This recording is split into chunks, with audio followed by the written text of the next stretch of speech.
Muchas gracias a todos. Bueno, lo primero voy a presentarme. Me llamo Joaquín Valdés, soy psicólogo deportivo, pertenezco actualmente al cuerpo técnico de la Selección Española de Fútbol.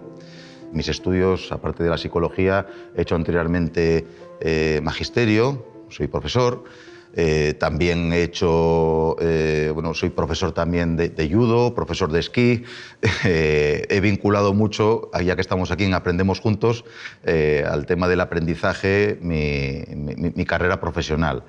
Lo que he procurado siempre es, hacer de algo que es lo que más me gusta, que es el deporte, pues hacer de ello, en la medida de lo posible, mi trabajo.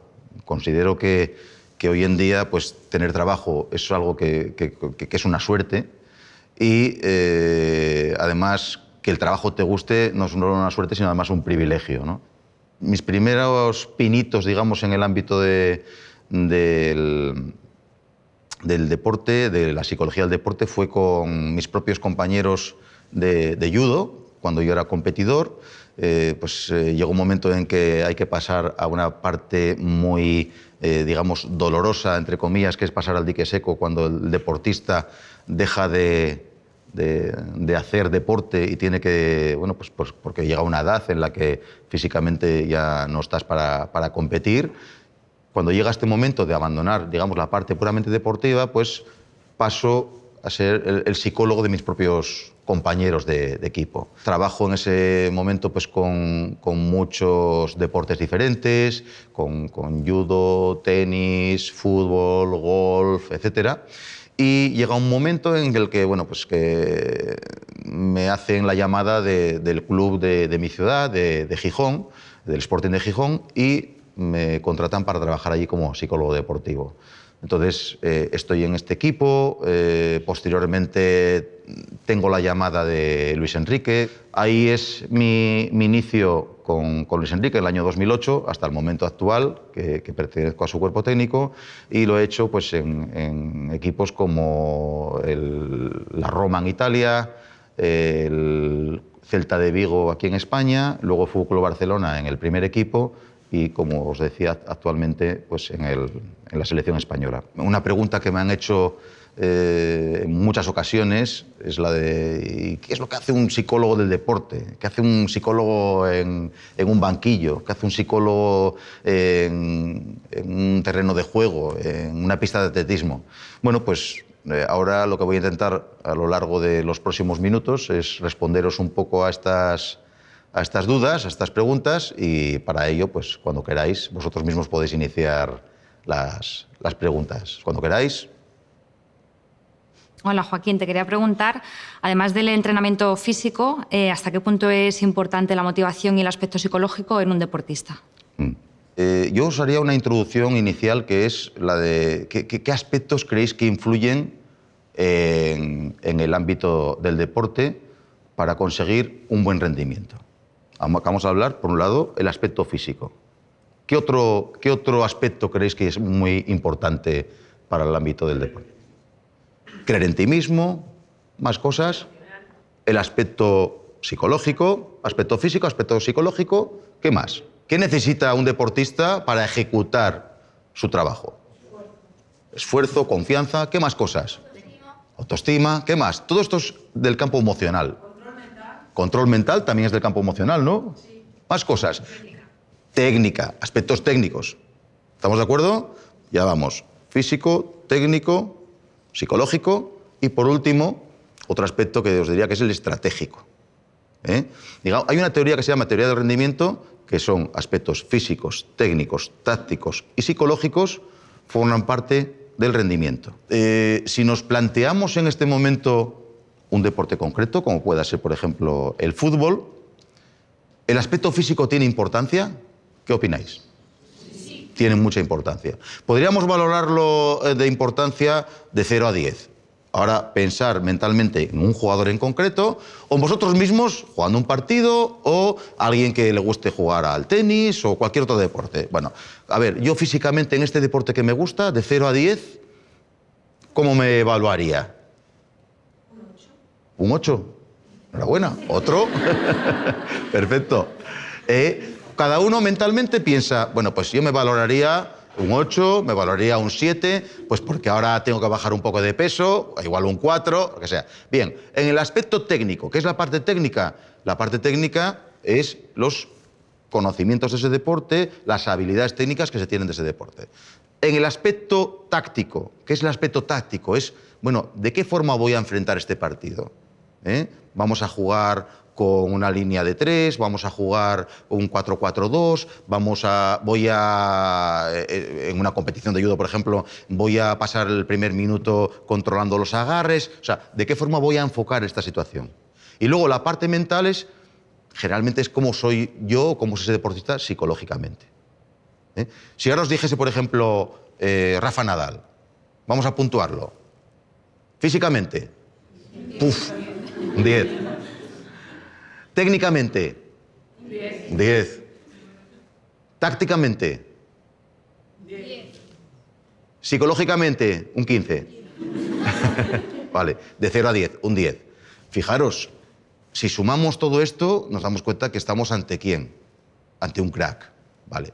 Ahora, pero seguramente que también conocemos en nuestro entorno, sin tener que hablar ahora de un crack, deportistas que si los valoramos, pues seguramente, mira, físicamente está fuertísimo, un 8.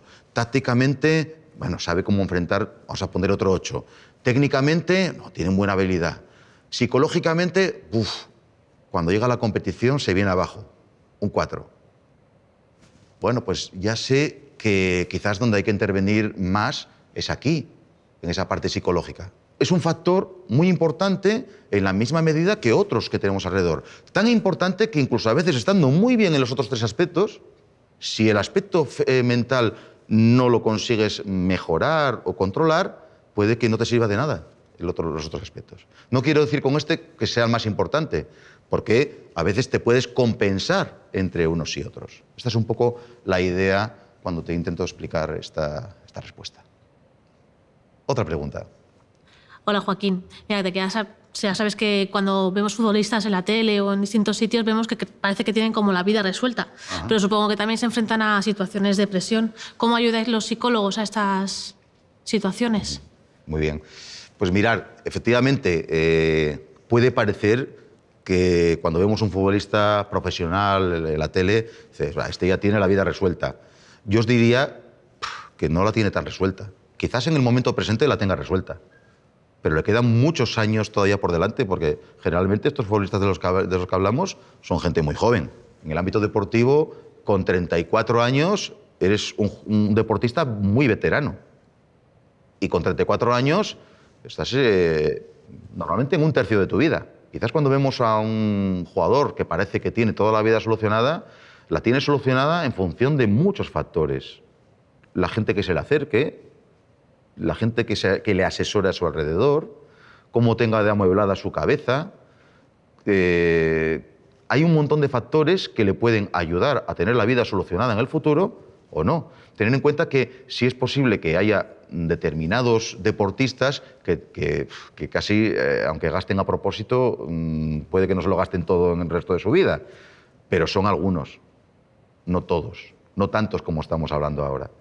¿Eso qué genera también? Bueno, pues que una presión añadida en el que también piensan en muchas ocasiones que tengo que intentar, en la medida de lo posible, en este momento en el que estoy, conseguir lo máximo posible porque después tengo también que vivir. Los psicólogos, ¿cómo trabajamos en este sentido? Pues en muchas ocasiones es preparándoles para ese pase de la vida deportiva al dique seco, que será otra vida diferente. Hay muchos deportistas profesionales que no les gusta hablar del final de su carrera. Es como si no quisiesen ver eso. Eso es un problema, porque si no lo quieres ver, no te estás preparando para ese número de años que todavía te quedan por vivir. Entonces hay que intentar, en la medida de lo posible, trabajar ese tipo de situaciones, primero para que hagan unas buenas inversiones si es necesario, para que se formen en la medida de lo posible para la posibilidad que pueden tener después, que les puede ayudar muchísimo, que es la de, por ejemplo, si has sido deportista de élite, es más fácil que luego, como entrenador, continúes una vida también relacionada con el deporte, con esos conocimientos. Pero cuidado también, porque que hayas sido un gran deportista no quiere decir que vayas a ser un gran entrenador, ni mucho menos. Hola Joaquín, yo te quería preguntar un poco a raíz de eso, ¿cómo ayudas tú a gestionar las emociones cuando un equipo pues se tiene que enfrentar en una competición pues a situaciones complicadas, como por ejemplo una tanda de penaltis? Ajá, bien. Ya no solo una tanda de penaltis, sino se dan cantidad de situaciones complicadas, lógicamente, a lo largo de una competición de cualquier tipo deportivo, sea fútbol, sea balonmano, sea básquet, sea cualquier tipo de deporte, ¿no? Quizás la idea que todos tienen cuando se habla de un psicólogo deportivo, de un psicólogo del deporte, es que el psicólogo está continuamente hablando con todos los jugadores y diciéndoles qué tienen que hacer en cada momento, etcétera, etcétera. Siento defraudaros, no es así. La forma de trabajar no siempre es directamente con el jugador. Mi forma de trabajar, también en este sentido cada maestrillo tiene su librillo, pero mi forma de trabajar para intervenir sobre problemas colectivos es más a través del entrenador, a través del cuerpo técnico, el asesoramiento a él. ¿Por qué? Primer punto, el entrenador es la persona que más influye sobre los deportistas.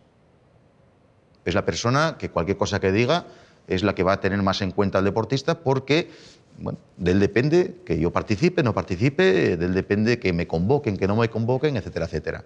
Entonces, lo que hacemos en todas estas situaciones es asesorar de qué forma, qué enfoque, de qué manera, por dónde debe ir la charla, cuáles son los mensajes que hay que intentar transmitir, en función también de cómo se ve al equipo. ¿Qué hace el psicólogo deportivo? Observar mucho.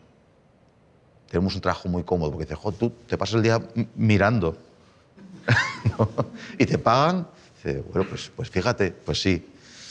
Pasa que, bueno, no es lo mismo mirar que observar. Tenemos una función, los psicólogos, de captar todo este tipo de conductas, de cuestiones que están ocurriendo para intentar intervenir sobre ellas y poder optimizarlas. Siempre se da en el deporte la situación de que pueda haber mucha igualdad entre sus contrincantes, ¿no? Con lo cual, antes del partido, antes de la competición, dices, bueno, pues esto está muy difícil, a ver cómo acaba. Pero hay otras veces en las que dices, se los van a comer, porque hay una diferencia muy grande entre un equipo y otro. Por ejemplo, a nivel de fútbol, hay muchas ocasiones en las que, bueno, pues ocurre en la Copa del Rey, pues que toca jugar a un equipo de primera división con un equipo de segunda B. A priori, lo que suele parecer es aquello de no tiene nada que hacer. Pero hemos visto cantidad de veces cómo ocurre lo contrario, ¿no? ¿Por qué ocurre esto? Pues por una cuestión que se da en el comportamiento humano, que es la activación. Hay una serie de variables que se dan en el ser humano, en el deportista, que, como su propio nombre indica, fluctúan, ¿no? Varían. Pues puede ser, por ejemplo, la motivación. En la motivación puedo estar muy alto de motivación o muy bajo de motivación. El extremo de motivación alto, sobremotivación, no es bueno. El extremo de motivación bajo no es bueno. Hay que buscar siempre un equilibrio en todo esto. El de activación, que os estaba comentando antes, que es el nivel de tensión que pueda tener el equipo o los deportistas. También puede haber un exceso o sobreactivación, o una muy baja activación, o una activación adecuada. Imaginaros la cuerda de una guitarra. La voy a afinar. Si está muy floja, ¿suena bien? No. Si la aprieto mucho, ¿qué acaba ocurriendo? Romperá. ¿Tengo que dejarla que ni muy floja ni muy tensa? ¿O tengo que darle la tensión suficiente para que suene bien? Bueno, pues la tensión suficiente para que suene bien. Los deportistas tenemos que ver nosotros mismos como una guitarra y voy a afinar ahora mi nivel de tensión, a ver cómo estoy. Los psicólogos tenemos una caja de herramientas en las que de ellas sacamos, a ver, ¿qué necesitas? ¿Bajar la tensión? Bueno, pues tengo esta herramienta. ¿Cuál? La respiración, por ejemplo. un buen trabajo de respiración me ayuda a poder bajar mi nivel de tensión. Tengo ahora la tensión demasiado baja y así no me encuentro bien. Voy a sacar otra herramienta, la respiración. ¿Vas a utilizar la misma para lo mismo? ¿Esto cómo es? Pues sí, fijaros, puedo utilizar la misma para lo mismo. Porque ¿qué me ocurre cuando estoy muy tenso? Que respiro de forma entrecortada, ¿no? Pues cuando estoy muy bajo de tensión, para aumentar esa tensión, lo único que tengo que hacer es respirar como no debo respirar cuando quería antes. Y entonces yo de forma voluntaria, aumento mi frecuencia de respiración. Y entonces elevo mi nivel de tensión. Y me estoy autorregulando. ¿Lo he solucionado? Quizás no lo he solucionado del todo. Pero ¿he mejorado la situación? La he mejorado. ¿Qué tengo entonces de repente? Hombre, la sensación de tener más control sobre esta situación. Cuando tengo más control sobre una situación, ¿qué me genera? Alivio y mayor nivel de confianza. ¿Qué hemos hecho también? Además de intervenir sobre la activación, esa variable que sube y que baja, también acabamos de intervenir sobre la autoconfianza, elevándola en un momento en el que la teníamos baja. La autoconfianza es otro tipo de variable que se da en el rendimiento del deportista. Si ahora volvemos a donde estaba antes de esos dos equipos que uno es de un nivel muy alto y otro de nivel muy bajo, por ejemplo, el de nivel alto, ¿cómo crees que tiene la confianza? Está muy alta, ¿no? ¿Estamos de acuerdo? El otro, muy baja. Bien, yo tengo que actuar, yo soy el entrenador de este equipo, el que tiene la autoconfianza muy alta, y tengo que bajársela. Hay dos tipos de activación, positiva y negativa, con la que trabajamos los psicólogos. La activación positiva es aquella que hace que se eleve gracias a la motivación, a las ganas de conseguir algo, ¿no? Entonces eso hace que la activación aumente. Y hay una activación negativa, que es la que hace que también te tenses, pero por miedo al fracaso, porque te está generando ansiedad. ¿Cuál es la buena de estas dos? La positiva. La positiva, ¿no? Pues no. Son igual de buenas las dos. A este equipo que tengo ahora aquí, que tiene una confianza altísima, ¿qué tengo que motivarle? Venga, chavales, que sois los mejores, que no os preocupéis, que vais a ganar a ese equipo. Todo está hecho. ¿Creéis que eso es lo que necesita? ¿Qué necesita? Que le meta ansiedad, que le meta miedo al fracaso. Que le diga, oye, cuidado, ¿eh? Cualquiera diga, meter ansiedad, miedo a fracasar antes de un partido a alguien, eso es malísimo. No, depende del nivel de autoconfianza que se tenga. Esas son las cosas que hay que observar y que hay que valorar para, en función de eso, intervenir de una forma o intervenir de otra. Este tipo de cosas también se perciben, se captan estando allí. Yo soy un psicólogo del deporte que está en el terreno de juego, en los viajes, en los partidos, en los vestuarios, continuamente trabajando en nuestro despacho. Nuestra forma de trabajar, por ejemplo, del cuerpo técnico de Luis Enrique, pues es una forma de trabajar muy de equipo, porque la idea de nuestro líder en ese caso es que la mayoría de las cosas se discutan, se pongan en contexto y se hablen entre todos. De tal forma que cada situación requerirá de una intervención en función de dar la opinión a nivel técnico-táctico, pues el segundo entrenador, a nivel físico de esa situación, el preparador físico, y a nivel psicológico, lo que corresponda por mi parte. Y con toda esa información recibida, el entrenador luego toma sus decisiones, pues en función de todas esas cosas, haciendo caso, no haciendo caso, o como corresponda. Porque por otra parte, creeréis que el trabajo de un entrenador o de un futbolista, bueno, la del entrenador por lo menos, que empieza cuando salen los jugadores al campo y acaba cuando acaban de entrenar. Ese es, digamos, la menor parte casi de tiempo de trabajo. Hay muchísimo trabajo de despacho, mañana y tarde, en el que se está continuamente pues, analizando cuestiones, preparando charlas, viendo futbolistas, viendo al equipo contrario, etcétera, etcétera, etcétera. Más preguntas. Hola, Joaquín. Bueno, en el fútbol, como en la vida misma, unas veces ganas y otras veces pues pierdes. Parece que todos estamos preparados para afrontar la victoria, pero ¿cómo se afronta una derrota? Bien, esto es algo también que irremediablemente es algo que sabes que va a ocurrir tarde o temprano. Y en este tipo de cosas es preferible que ocurra, todos pensamos, no, cuanto más tarde mejor. Pues no os diría yo que sea eso lo ideal. Recuerdo trabajando en el Sporting de Gijón, que trabajábamos mucho también con la cantera y con el primer equipo, como os comenté antes, pues que lo que ocurre en este tipo de equipos es que suele haber pues, jugadores que empiezan en los equipos inferiores y que van poco a poco ascendiendo a otros equipos hasta que pueden llegar al primer equipo. Generalmente son muy pocos, diría un porcentaje mínimo, los que llegan al primer equipo de los muchos que han empezado en las categorías inferiores. Es mínimo. Pero ese que llega, generalmente, es alguien que ha sido muy superior a todos los que... O sea, ha tenido que dejar atrás a muchos que tenían unos niveles más o menos como él en categorías, digamos, en edades inferiores. Uno de los problemas que se solían tener al tener esa, digamos, habilidad, ese talento, esa capacidad y haber llegado ahí, era que muchos habían llegado al primer equipo sin apenas haber tenido una competencia fuerte hasta ese momento. Y recuerdo un jugador que la primera vez que se quedaba sin convocar era cuando llegaba al vestuario del primer equipo. Claro, no sabes lo que es eso, quedarte sin convocar. Siempre, desde que eras un niño, has sido alguien importante en tu equipo. ¿Por qué? Porque has tenido unas cualidades, has entrenado y has sido siempre superior a todos los demás. Esto era un auténtico problema, porque para él era algo nuevo y algo muy frustrante no ir convocado. Pero claro, el paso de no ir convocado, el siguiente sería el de ir al banquillo. Tampoco es que fuese esa... Y este tipo de procesos se hubiesen solucionado si antes de llegar a ese punto hubiese habido algún tipo de frustración diferente.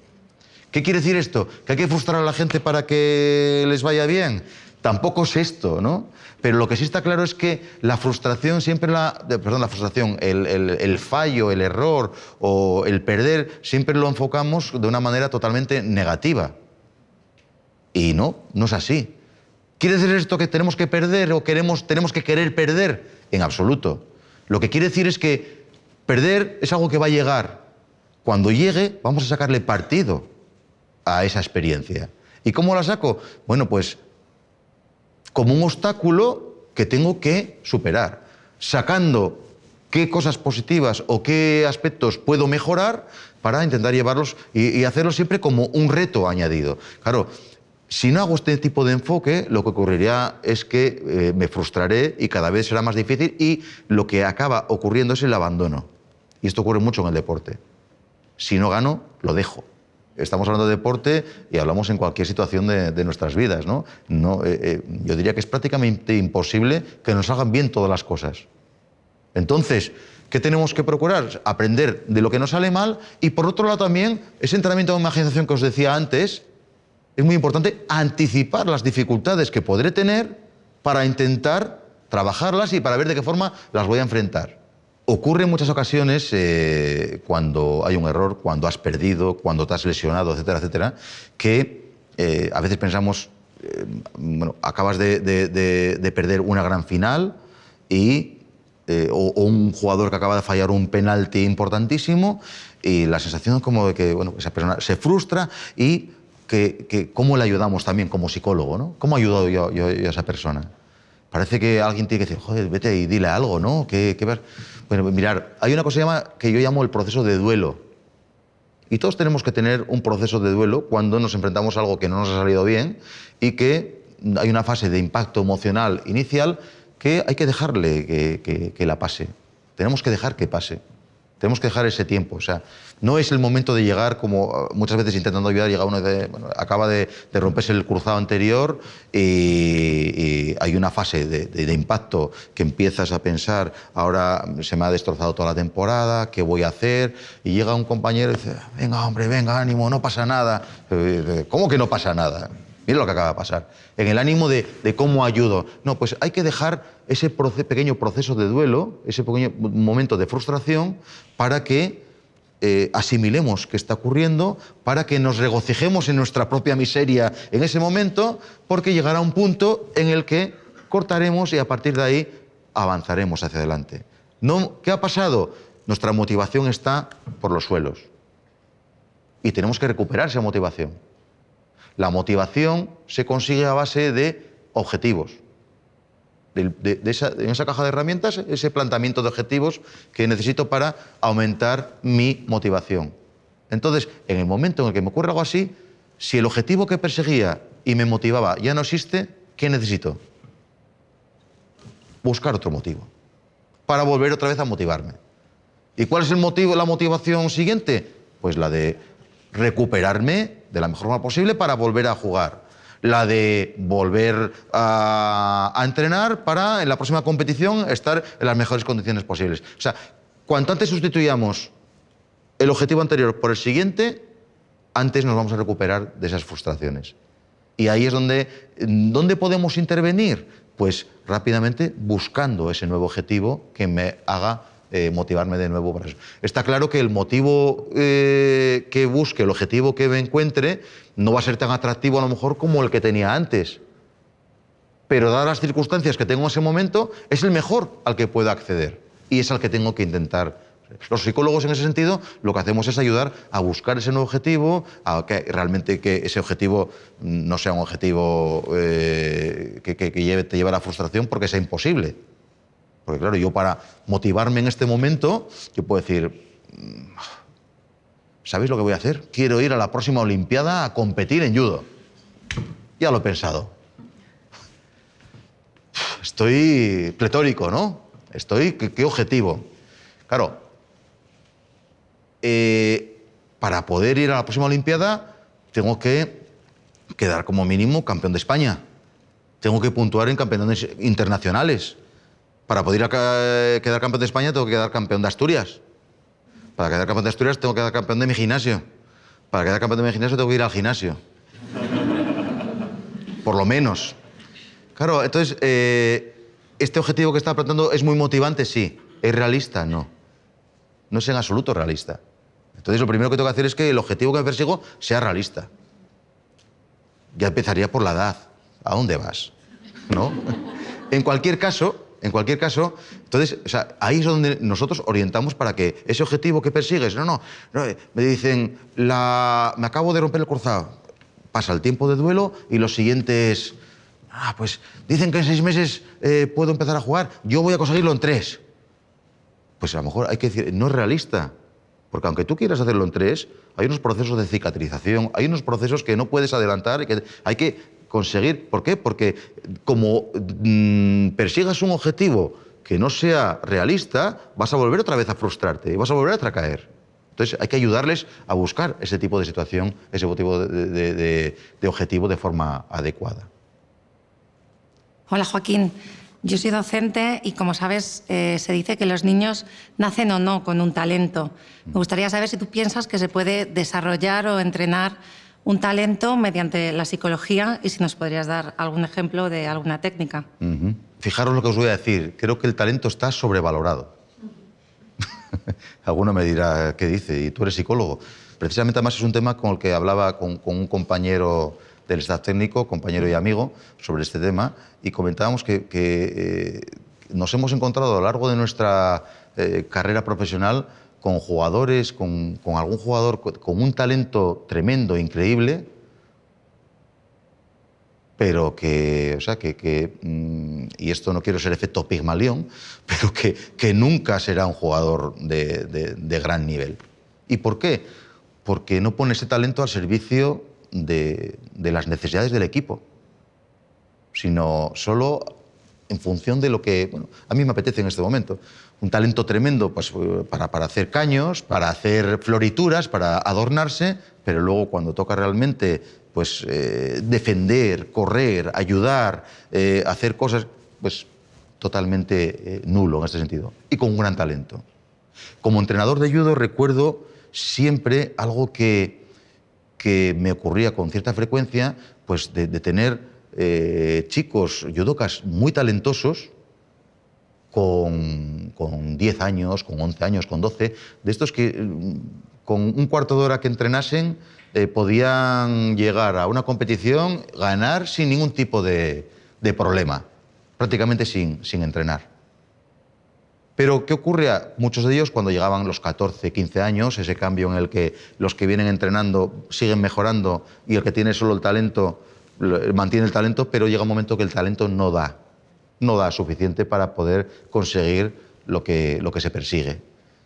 Entonces, el talento creo que es muy importante, pero si no va acompañado de una buena motivación, si no va acompañado de unos valores adecuados, creo que no sirve para gran cosa. Porque te puedes quedar con mucho talento, pero en la mediocridad total.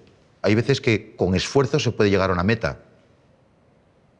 Hay veces que con talento se puede llegar a la meta a medias, pero con talento y con esfuerzo, o sea, no llegas a la meta, llegas a la excelencia.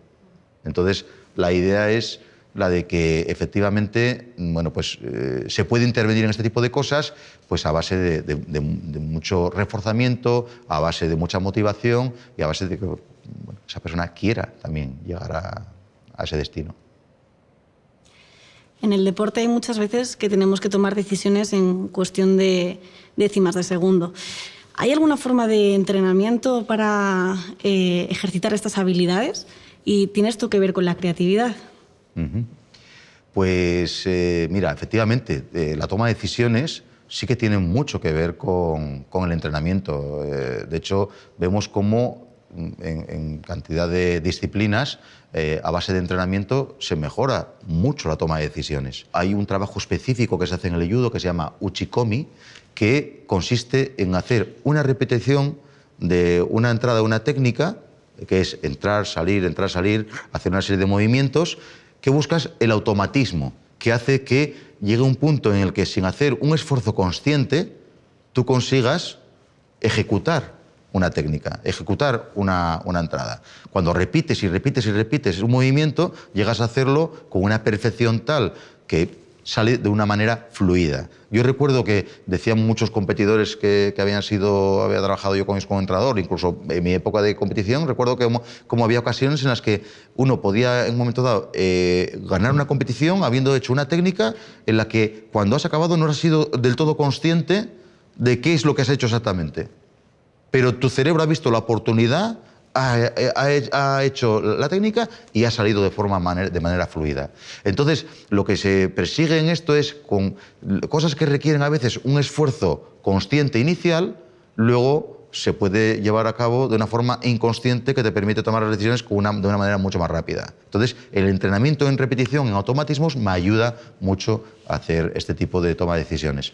Luego también la toma de decisiones depende mucho de la velocidad con la que la tengas que tomar, porque en este sentido hay un aspecto que es los ámbitos de percepción, que puede ser como, digamos, en el ámbito del fútbol, intervienen en lo que es la atención, diferentes tipos de atención, ¿no?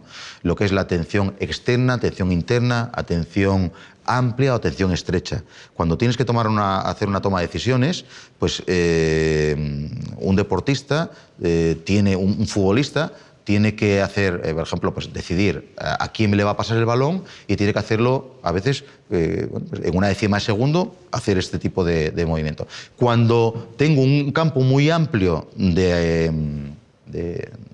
externo a mí en el que tengo que mirar, pues, para ver si tengo un compañero en la otra esquina que está sin marca, o tengo a alguien aquí cercano, que tengo que tener diferentes variables, diferentes posibilidades a mi alrededor para tomar una decisión de a dónde voy a enviar ese balón. En ese momento, la toma de decisiones, cuando se acerca a un contrario, se ralentiza. O sea, cada vez pienso más lento, ¿no? En la medida en la que yo entreno ese tipo de situaciones, cada vez consigo hacer una toma de decisiones más rápida en este sentido. Para eso tengo que trabajar procesos como la atención, porque la atención es otra variable de las que os comentaba antes, que también requiere, digamos, de control, porque puede haber una atención demasiado, digamos, tensa, demasiado excesiva, en la que veo casi de forma tubular porque estoy muy activado, o una atención en la que pasa una mariposa y me puede despistar. Tengo que buscar qué estímulos son los que tengo que atender en cada momento para hacer una buena ejecución. ¿Habéis visto siempre, pues, no sé, Iniesta, Messi, jugadores que de repente están rodeados de 5 contrarios y dices tú, de ahí no se puede salir? Y ves que consigue salir. Consigue salir de alrededor de un montón de contrarios. Bueno, ¿qué ha pasado? Pues bueno, tiene una toma de decisiones en las que yo siempre digo que es como si tuviesen una visión Matrix. En la película de Matrix, no sé si acordáis, aquella que viene una bala y se queda para atrás y todo va mucho más despacio. Es como si tuviesen la capacidad de tomar decisiones ralentizando todo lo que tienen alrededor. Eso no es algo que nazcas con ello, es algo que a base de trabajo, a base de entrenamiento y también con un talento especial, a lo mejor para hacer cosas, pues consigues un rendimiento de ese calibre, digamos. Hola, Joaquín. Te he leído y aplicas sobre los jugadores la técnica de entrenamiento imaginario. ¿Nos podrías explicar en qué consiste? Efectivamente, más que entrenamiento imaginario, es entrenamiento en imaginación, que también se ha llamado visualización en más de una ocasión. Yo prefiero llamarlo entrenamiento en imaginación porque llamarlo visualización parece que solo entra uno de los sentidos, el de la vista. Sin embargo, en el entrenamiento en imaginación, cuando lo llevamos a cabo, pretendo que entre todos los sentidos cuando imaginamos, ¿no? ¿En qué consiste el entrenamiento en imaginación? No es otra cosa que pensar con imágenes. La cuestión es la siguiente. Se ha demostrado de forma científica que cuando pensamos en algo, cuando nos imaginamos algo, se ha hecho con un encefalograma, los movimientos neuronales que se producen en nuestro cerebro son exactamente iguales que cuando realmente se ejecuta ese algo, cuando eso ocurre de forma real. Yo pienso ahora mismo en que voy a lanzar un balón dándole un golpeo, lo pienso, y los movimientos que se producen en mis neuronas son exactamente iguales que si ahora mismo me levantase, lo hiciese y tuviese ahí ese balón. ¿Qué quiere decir esto? Que, bueno, es una forma también de entrenamiento. Cuando no tengo los medios necesarios para poder ejecutar algo in situ de forma real, puedo hacerlo de forma imaginaria. Y lo que puedo conseguir es intervenir sobre una de las variables que os había comentado antes. Por ejemplo, la de la autoconfianza. ¿Quién de aquí, haciendo deporte, vamos a ver, por ejemplo, ¿cómo es tu nombre? Cristina. ¿Cuándo tienes el próximo partido? El domingo. El domingo. ¿Tú te imaginas cosas que pueden ocurrir en el partido? Sí. ¿Sí? Te las imaginas. ¿Siempre consigues imaginarlas de forma adecuada? ¿En qué sentido? ¿Positivas, negativas o que Sí, o sea, sí, bueno, digo adecuado de manera que te salgan bien. No. No, claro. Entonces, tú haces entrenamiento en imaginación, pero no eres consciente de ello, ¿no? Sí. Bien. Yo lo que les digo siempre es que cuando trabajo con un deportista de muy alto nivel, les digo, mira, ahora lo que voy a intentar es transmitirte algo que tú ya haces normalmente. No te voy a explicar algo nuevo. Lo que voy a pedirte es que lo hagas de forma que lo controles. ¿Por qué? Porque si yo pienso en algo triste, ¿qué me ocurre? Te pones triste. Si pienso en algo alegre, te pones alegre. Si me imagino algo que me sale mal, ¿me genera confianza? Si me imagino algo que me sale bien, me genera mejor confianza. ¿Qué pasa? Que dice uno, ya, pero es que yo me pongo a imaginar y me sale mal siempre. No imagines. No, no es esa la solución. Hay que aprender también a imaginar. No siempre es fácil. La técnica del entrenamiento en imaginación requiere una serie también de aprendizajes previos. Por un lado, de aprendizaje de la respiración, de aprendizaje de la relajación también. Con la respiración puede ser suficiente para, cuando voy a hacer esa técnica, hacer que mi organismo baje su nivel de activación, porque me puede ayudar a imaginar en un estado agradable. Previamente a trabajar también entrenamiento en imaginación, tengo que hacer también otra técnica, de esa que tengo yo en la maleta de herramientas, ¿no? Que es el planteamiento de objetivos. Tengo que aprender a plantearme objetivos. En este sentido, tengo que, por ejemplo, pues, buscar una conducta objetivo, que se llama. ¿Qué persigo el próximo? ¿De qué juegas? De punta. Bien. ¿Qué persigo el próximo día? Bueno, pues joder, es que jugamos contra estas y tienen una defensa central que es que me amarga la asistencia porque no acabo de bloquearla siempre, y cada vez que te pones a recordar lo que ocurrió, no, olvida esto. Entonces, conducta objetivo. ¿Qué es lo que quiero aprender en este momento? Perdón, aprender. Entrenar. O sea, quiero verme superando a esta chica, a esta central. Entonces, la conducta objetivo es que recibo el balón, la regateo y me voy solo hacia la portería. Conducta objetivo. ¿De acuerdo? Eso me lo planteo y además tengo que intentar describirlo con las palabras exactas para que no haya ninguna confusión ni pueda venirme ningún otro tipo de imagen en ese momento. Y tengo que plantearme qué ocurre justo antes y qué ocurre justo después. ¿Qué ocurre justo antes? Conducta, digamos, antecedente, ¿no? Bueno, pues que tengo una compañera que desde la zona de centrocampo me hace un pase interior y recibo el balón. ¿Y qué ocurre después? Que me voy y meto un gol por la escuadra que es maravilloso. ¿Qué pretendo con esto, con este planteamiento, con vuestra búsqueda de este objetivo? Lo que pretendo es controlar totalmente la conducta que me voy a imaginar para que no haya ningún tipo de interferencia cuando la vaya a imaginar. Una vez que ya la tengo clara, pues lo que haces es pasar a...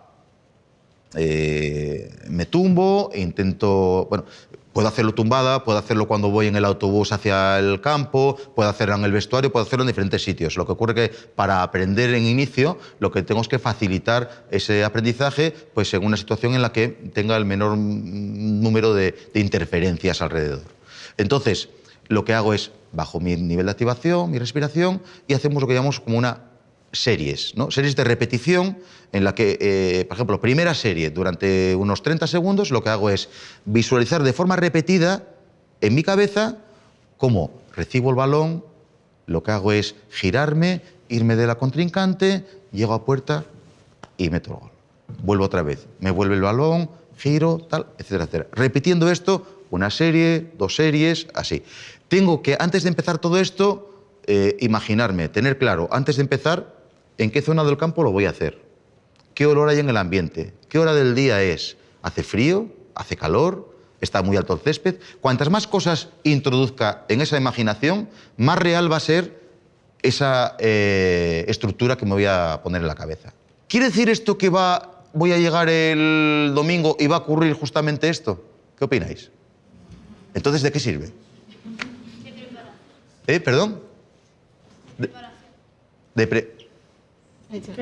De preparación, muy bien, de preparación. De lo que sirve es que consigo prepararme y no es lo mismo llegar al partido con un nivel de confianza en que tengo las cosas controladas y sé cómo voy a hacer las cosas, que llegar con dudas a un partido. Mirad, hay un vídeo que utilizo muchas veces de Fernando Alonso, en el que hace un recorrido del circuito de Montecarlo, en el que va caminando con otro periodista y va diciendo, en esta curva lo que hacemos es meter primera a fondo y hasta la siguiente curva no doblamos el volante. En este otro sitio lo que hacemos es acelerar a fondo y sin mirar salir del túnel hasta el otro lado. Aquí pisamos el piano, tal. Bien, va haciendo como un recorrido, que es el recorrido que él hace normalmente mentalmente en su cabeza, de cómo va a llevar a cabo esa carrera, ese entrenamiento en imaginación. Cuando llega la carrera, ¿realmente él va a ocurrir eso? Exactamente. ¿Va a poder a lo mejor pisar a fondo? A lo mejor tiene delante otro coche que no le deja, otro que la adelanta, no va a poder. Pero sin embargo va a llegar a la línea de salida pensando, lo tengo todo controlado, estoy fuerte, sé cómo me encuentro, etcétera, etcétera. ¿Qué estoy consiguiendo? Aumentar mi nivel de autoconfianza. Hablo de deportistas y quién no como profesor, como en cualquier profesión en la que tengamos, al final la autoconfianza es lo que necesitamos también para levantarnos a veces por la mañana en cualquier sitio, ¿no? La motivación de la que estamos hablando es también necesaria en cualquier ámbito también en el que nos movamos. A ver, por ejemplo, ¿cuál es tu profesión? Yo soy maestra. Tú eres maestra. De los 4 factores que habíamos comentado al principio, en el ámbito del deporte, en la teoría del rendimiento, había unos factores físicos, técnicos, tácticos y psicológicos. En tu caso, por ejemplo, a nivel técnico, ¿crees que como profesora necesitas tener conocimientos técnicos? ¿Sí? Sí, claro. Bien. A nivel estratégico, a nivel de estrategia, a nivel de táctica, ¿crees que influye en tu rendimiento, en tu trabajo, este tipo de situación? También, en cierto modo también. Tienes que, por ejemplo, en un momento dado, bueno, pues hoy tengo que explicar una serie de cuestiones técnicas, pero tengo a los niños hoy que es que hace un calor tremendo, es la última hora del día y quizás tengo que adoptar otra estrategia porque quizás hoy no es el mejor momento para explicar esto. Hay que tener unos conocimientos también estratégicos, ¿no? A nivel físico, ¿crees que es importante tu forma física, digamos, para poder rendir bien? ¿Qué opinas? Pues creo que sí, cuanto mejor estés físicamente, más aguante vas a tener en el aula. Efectivamente. Sí. Pero bueno, como en el ámbito de la educación, como profesora, no creo que tengas mucha necesidad de aguante, ¿no? Hay otra parte que es la psicológica. ¿Crees que tiene una parte de importancia en tu rendimiento, esa parte psicológica? La que más. La que más. Con lo cual, podemos hacer un paralelismo entre lo que ocurre a nivel deportivo y lo que ocurre a cualquier otro nivel profesional, en cuanto a que para poder rendir necesito tener todos estos factores digamos, en la nota más alta posible. Sí. Estamos de acuerdo en esto. Muchas gracias. A ti. ¿Qué tal, Joaquín? Yo te quería preguntar, bueno, todos conocemos jugadores que son líderes en sus equipos, y cómo se lleva esto, cómo se gestiona en un vestuario tener tanto líder junto. Buena pregunta. Mira, gestionar este tipo de cosas, que quien tiene que gestionarlas principalmente es el entrenador, con la ayuda del cuerpo técnico y la función que cada uno desempeña a su alrededor,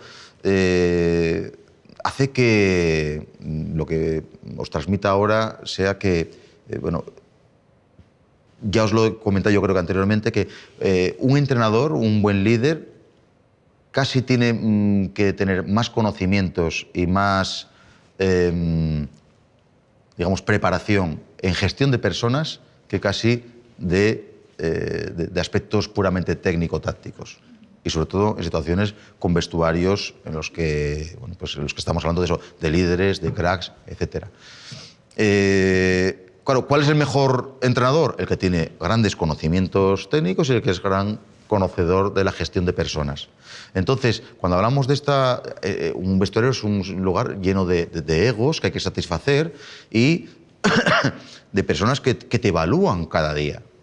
Todos los vestuarios, todos los que estáis en un vestuario deportivo, sabéis que, bueno, pues que siempre hay una evaluación del entrenador, entrenadora, persona que llega, de lo que dice, de las veces que repite una palabra que no viene a cuento, las veces que se rasca la nariz. O sea, hay cantidad de cosas que yo recuerdo, me comentaba un entrenador que, un entrenador ahora que cuando era jugador, pues contaba las veces en las que el entrenador cuando llegaba decía, ¿vale? ¿Vale? Y entonces estaba más pendiente de contar los vales que de lo que realmente estaba queriendo explicar el entrenador. Esto puede parecer una tontería, pero esto implica que por una pequeña situación de comunicación, pues lo que está ocurriendo es que no está algún jugador del todo atento a lo que está diciendo. ¿Qué quiere decir esto? El primer punto que tiene que conseguir un entrenador es captar la atención. Entonces, tiene que ser cuanto mejor y más formado sea en habilidades de comunicación, que es la herramienta casi tan importante o más que la del propio conocimiento técnico, la trabajen de forma adecuada para poder lanzar esos mensajes que activen o desactiven, para que generen miedo al fracaso o generen motivación en función un poco de lo que les transmita, ¿no? Las entrevistas que hacen a los jugadores, siempre sus contestaciones van a depender de la charla que han oído del entrenador. En realidad, o sea, las contestaciones son cosas que ha dicho el entrenador en la charla anterior. Siempre. Entonces, si quieres ser un elemento de transmisión, tienes que tener muy claro lo que vas a transmitir, porque eso va a ser, digamos, los apoyos o los conceptos que ellos van a utilizar luego cuando salgan de allí para hablar con los medios. Tu colocación, tu tono de voz, o sea, todos los aspectos, tu imagen, son todos aspectos que tienen que tener muy en cuenta cuando estás ante un grupo de este calibre, ¿no?, que estamos hablando. Entonces, lidiar con este tipo de situaciones requiere, pues, no solo creer que eres un gran entrenador en cuanto a conocimientos, sino un gran entrenador muy también formado en cuanto a la gestión de personas. Hola, Joaquín. Con cierta frecuencia sabemos de padres, familiares que pierden los papeles viendo competiciones o partidos de sus hijos, interfiriendo en la labor de los entrenadores, increpando árbitros, también movidos por la obsesión por el éxito de sus pequeñajos. Y desde la educación, ¿se puede hacer algo para transformar estas actitudes tan negativas en respeto y comprensión para el crecimiento de estas primeras edades? Efectivamente, desgraciadamente, este tipo de cosas se ven con demasiada frecuencia. Yo creo que a través de la formación, a través de este tipo sobre todo de tener muy en cuenta a las personas, sobre todo adultas que están alrededor del trabajo de los niños, es la manera en la que realmente podemos intervenir. O sea, creo que es algo que hay que hacer no cuando ya ocurre, sino antes de que ocurra. Esa labor preventiva que siempre buscamos y que deberíamos llevar a cabo. Yo, en mi experiencia, que trabajé mucho con categorías inferiores, además de con el equipo, el primer equipo en el Sporting de Gijón, trabajé mucho con niños allí y hacíamos o propuse una intervención que se llama psicología del triángulo deportivo, que fuese a los tres lados de ese triángulo, ¿no?, que forman el triángulo deportivo del deporte base, que es, por un lado, los propios deportistas, futbolistas en este caso, por otro lado, los padres, y el otro lado, el de los entrenadores. ¿Cómo hacíamos esta intervención, formación? Pues a base de charlas, a base de darles mucha formación a los padres en cosas en las que, bueno, que no tienes por qué nacer aprendido y no tienes por qué saber, ¿no? Muchos padres no tienen, muchos no, yo digo que el 99,9% hacen con sus hijos lo que creen que es mejor para ellos, lo cual puede ser equivocado, pero lo que no hay duda es de la intención, de la buena intención en este sentido. Entonces, llega un punto en el que es cuando hay que explicarles, pues, qué cosas están haciendo y que no son buenas para el niño, ¿no? Y sobre todo hacerles partícipes y dándoles la importancia que tienen en ese triángulo, en esa necesidad. En el ámbito de los entrenadores, con muchas charlas también trabajando acerca de, por un lado, mentalizándoles de que el padre no es el enemigo, porque también es un poco como padres, el enemigo a batir. No, lo que hay que también es manejar ese tipo de situaciones, darles la información que necesitan, etcétera, etcétera, y hacerles ver que no tiene por qué ser un enemigo, sino que puede ser un aliado en todo esto. Entonces, les explicábamos eso, pues, cursos y formación en habilidades de comunicación, en habilidades de autocontrol, vídeos en los que se viesen ellos en situaciones en las que a nadie le gusta ver cuando uno pierde el control por el tono de voz, por insultos, por forma, etcétera, etcétera. Y todo esto, junto con normas también de comportamiento y de formación en cuanto a que está representando también a un club, pues también se influía de esta manera en su comportamiento. Y por último, en el ámbito de que la parte de los niños, la intervención se hacía, eran muchos niños, no podía hacer una intervención, digamos, individual, sino que hacía una intervención que llamamos indirecta a través de los entrenadores y de los adultos que están a su alrededor. Tanto a los entrenadores como a los padres les hacíamos ver que en el momento en el que estás con un niño, antes que un entrenador, antes que un delegado, antes que un directivo, eres un educador. Y entonces, a través de los entrenadores, por ejemplo, hacíamos, pues, un sistema de puntos que llamaban sportings, Con la palabra Sporting, por ejemplo, pues habíamos hecho un decálogo que era Sporting, que significaba salud, seguridad y higiene, la P de puntualidad, la O de orden, la T de tenacidad y esfuerzo, la I de imagen, la N de nobleza y dignidad, etcétera. Y con cada una de estas palabritas, pues unos comportamientos, unas normas, etcétera, para que ir poco a poco inculcándoles, por un lado, el sentido de pertenencia a ese club y una serie de valores que tenían que tener cuando representaban a un deporte, a un club, etcétera. Lo que destacaría, sobre todo,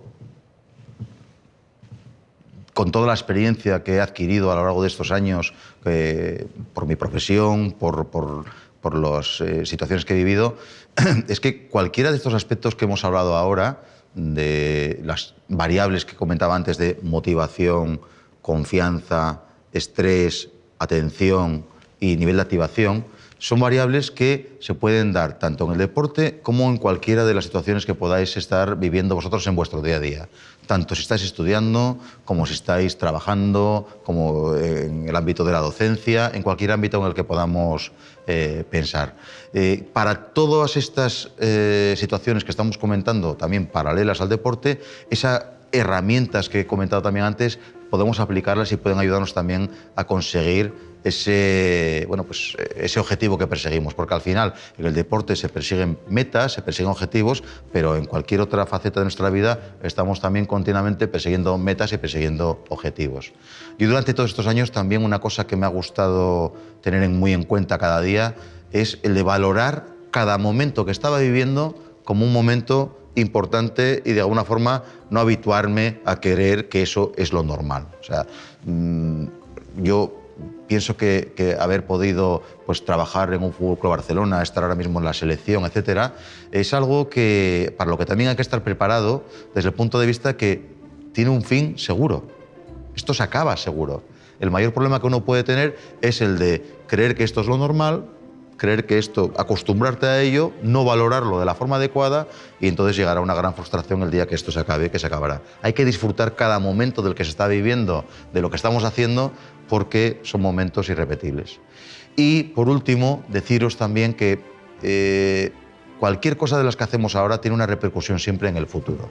Yo ahora estoy en la selección y no sé si estoy ahora en la selección porque antes estuve en el Fútbol Club Barcelona, no sé si estoy en el Fútbol Club Barcelona porque antes estuve en el Celta, no sé si porque antes estuve en la Roma, en diferentes equipos, no sé si porque antes de eso yo lo que hice fue judo, fue psicología, no sé si porque en un primer momento tuve mi primer auditorio de niños sentados en una colchoneta escuchándome, no sé si fue el día que yo, pues, de forma más o menos estratégica, hice que un médico del equipo del Sporting supiera que yo era psicólogo del deporte, poniéndoselo allí encima de la mesa cuando me iba a mirar un hombro.